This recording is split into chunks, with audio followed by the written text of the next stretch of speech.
मिलेगा नहीं और टैक्सी वाला भी मीटर से नहीं जाएगा। और इस वक्त उस पर अगर आप ये जाहिर कर दे कि आप परदेसी है तो पूरी जेब साफ नहीं होगी। बहुत सारा पैसा निकाला है मैंने बैंक से, पूरे 5 लाख। तौबा इलाही, 5 लाख! अरे किसी को पता चल जाता तो मुझे ही जान से मार देता पहले तो, क्योंकि आपसे ज्यादा जवान और तंदुरुस्त तो मैं ही हूँ।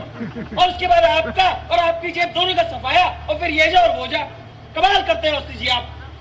ये तो सरासर इन्विटेशन है कि आ लुटेरे चाकू मार। सच तो कह रहे हैं ना? जी हाँ, बिल्कुल सच कह रहा हूँ। अगर आपको यकीन नहीं होता तो ये देखिए। अरे रहने दीजिए, मत दिखाइए। और ये चाकू भी हटाइए मेरे पास से, अगर मेरी नीयत ना खराब हो जाए कहीं। जगदम्बा को पता है कि आप ऑफिस में मेरे ही साथ चले थे। मैं आपकी लाश कहीं भी फेंक दूं, पुलिस मुझ तक पहुंच ही जाएगी। और फिर लोगों को शराब पिलाकर बर्बाद करने का तजुर्बा तो है मुझ में, लेकिन जान लेने के मामले में अभी वर्जिन ही हूँ, और फिलहाल वर्जिन ही रहना चाहता हूँ।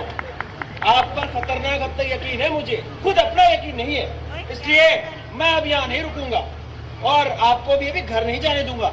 आप ऐसा करिए, अंदर से लॉक कर लीजिए, सो जाइए आराम से। सुबह उठते ही आराम से अपने घर चले जाइएगा इन वन पीस, ठीक है? खुदा हाफिज। अब कहाँ जा रहे हैं? अजी अपने सोने का इंतजाम करने ट्रैंकुलाइजर की तलाश पे। मेरे पास है ट्रैंकुलाइजर, ये लीजिए कंपोज की गोलियां। आप कंपोज लिया करते हैं? जी हाँ, सोने के लिए। अगर मुझे दे देंगे तो फिर आप क्या लेंगे? जी मुझे अब इनकी जरूरत नहीं रही, मैं तो इन्हें फेंकने वाला था, इसलिए आप ही रख लीजिए। अजी शुक्रिया, लेकिन ट्रैंकुलाइजर से मेरा मतलब इन गोलियों से नहीं था, गोलाइयों से था। गोलाइयों से मतलब? अजी रहने दीजिए, आप नहीं समझेंगे वस्ती जी, रहने दीजिए। मैं क्यों नहीं समझूंगा, आप समझाइए तो सही। अजी आपको अच्छा नहीं लगेगा समझकर। मुझे अच्छा लगेगा और मुझे सब कुछ अच्छा लगेगा। देखिए वस्ती जी, आप नहीं बोल रहे, आपकी शराब बोल रही है। सुबह उठकर सर पकड़कर कोसेंगे कि कैसा गिल्ट और हैंगओवर दिया है उस खरे के बच्चे ने। अब आप आराम कीजिए, मुझे जाने दीजिए। अब कहाँ जा रहे हैं? अजी कीर्तन करने, पड़ोस में देवी का मंदिर है। मैं भी साथ चलता हूँ आपके। उसका भरोसा नहीं, अब तक तो खुद ही निकल गई होगी अपने भक्तों की तलाश में। मैं भी आपके साथ चलता हूँ।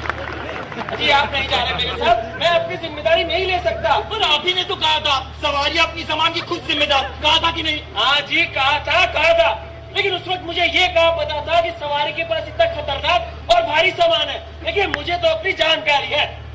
चलिए ना, साथ चलते हैं। अजी अवस्थी जी, ये वहाँ कहाँ पहुँच गए?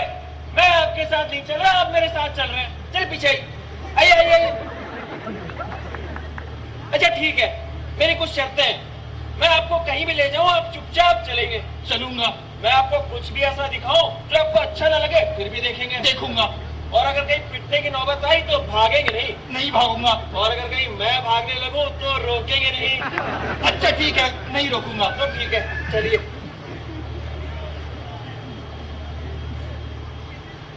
उसके बाद शाम और दिलचस्प हो गई। घर से निकलने के बाद मैं थोड़ा झिझक रहा था, मगर अवस्थी साहब ने मुझे मेरी शर्तों की याद दिलाई और कहा कि मैं उन्हें उस सब जगह दिखाऊं जो उन्हें नहीं देखनी चाहिए। तो फिर हम एक सस्ते से कैबरे जॉइंट, एक शालीन से नाइट क्लब, और फिर खैर हम जहां भी गए अवस्थी साहब चौकन्ने होकर, बल्कि पागलों की तरह नजारे देखते रहे। यहाँ तक कि मुझे खुद थकान सी होने लगी, नींद आने लगी। और फिर रात के आखिरी पहर में जब हम सड़कों पे ये घूम रहे थे टैक्सी की तलाश में, तो अवस्थी साहब गुनगुनाने लगे। वाकई अवस्थी साहब गुनगुनाने लगे। मुझे तो खुद यकीन नहीं आ रहा, गीत जितना दिल उदास था उतना ही उदास, जैसे उन्हें कोई शौक रास ही ना आया, जैसे खुद फरेबे के सामान में उनकी कोई दिलचस्पी ही न रह गई।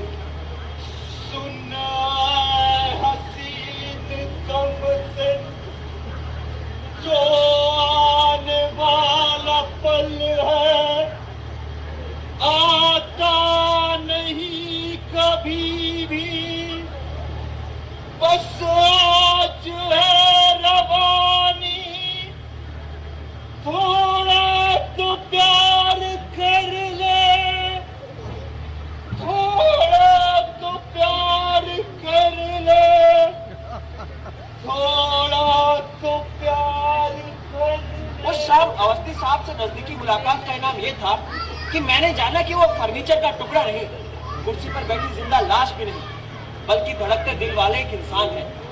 अगर कभी मौका मिला और उमेश जी ने चाहा तो बांट लूंगा ये शाम उनसे, मगर क्या वो अपने पिता को समझ पाएंगे? मुझे तो शक है।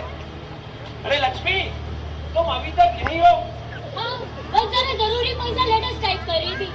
मैं कल परसों छुट्टी पर हूँ, तो सोचा सारा काम आज ही निपटा दूँ। और आप कैसे लेट हो गए आज? अरे मैं बस यही कुछ सोच रहा था। खैर छोड़ो, परसों तुम छुट्टी पर हो, मगर अवस्थी साहब की 13वीं पर तो आ रही हो ना?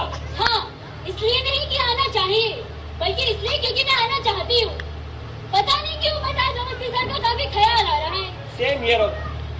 चलिए फिर आप ही का याद करेंगे, आपको कोई चाय पिलाती हूँ अगर आप फ्री हो तो। अरे वाह, नेकी और पूछ-पूछ। चलिए तो चाय लेके दो भाई। फेवर तो किया है आपने मेरा इनविटेशन एक्सेप्ट करके।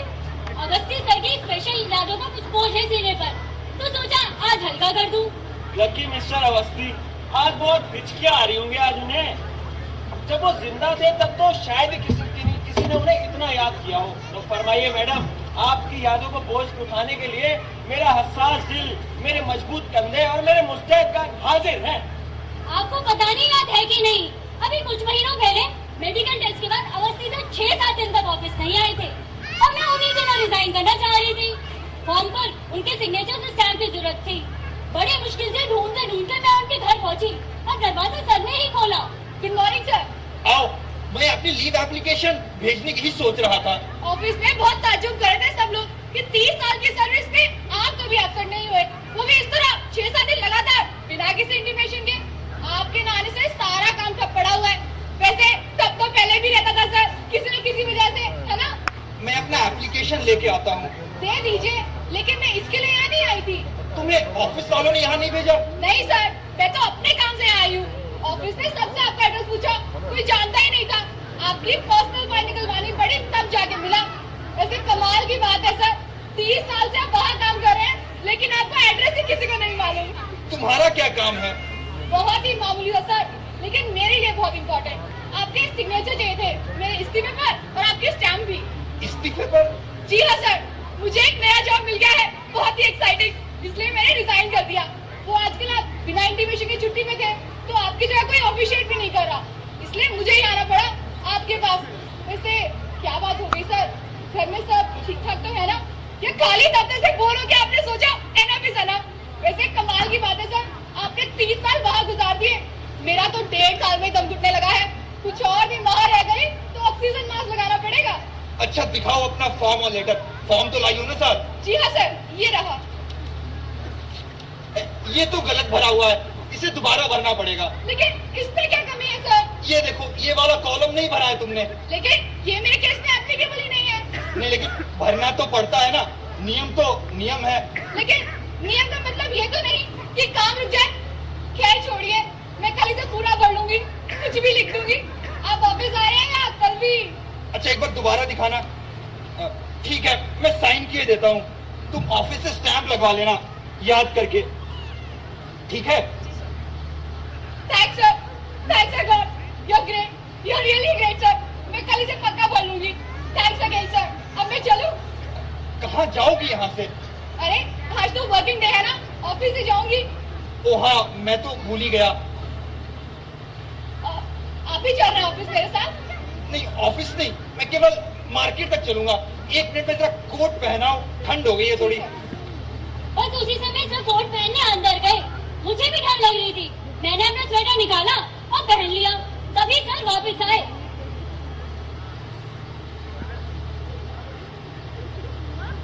अरे 1 मिनट सर, आपका कॉलर। हाँ अब ठीक है। चलो। रास्ते में एक जगह रुककर सर ने मुझसे पूछा, यहाँ आसपास कोई रेडीमेड कपड़ों की दुकान है क्या, स्वेटर्स वगैरह के लिए? है ना सर, इतनी सारी दुकानें हैं वहाँ मेन रोड पे, और उसी के पास तो मेरा बस स्टॉप है। आपको क्या लेना है? स्वेटर? हाँ। तो एक नया मफलर भी ले लीजिएगा, ये बहुत पुराना हो गया है।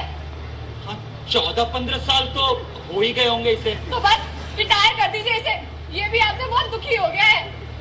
रिटायर तो खैर मैं भी हो रहा हूँ, पर मुझे अपने लिए कुछ नहीं चाहिए। एक स्वेटर चाहिए लेडीज, सुंदर सा। किसके लिए? अपनी बहू के लिए? साइज मालूम है उनका? नहीं, बस अपने बराबर ही समझ लो। ठीक है, वही ट्राई कर लेंगे, लेकिन मेरी एक शर्त है। वो क्या? आप अपने लिए एक अच्छा सा मफलर खरीदेंगे, मेरी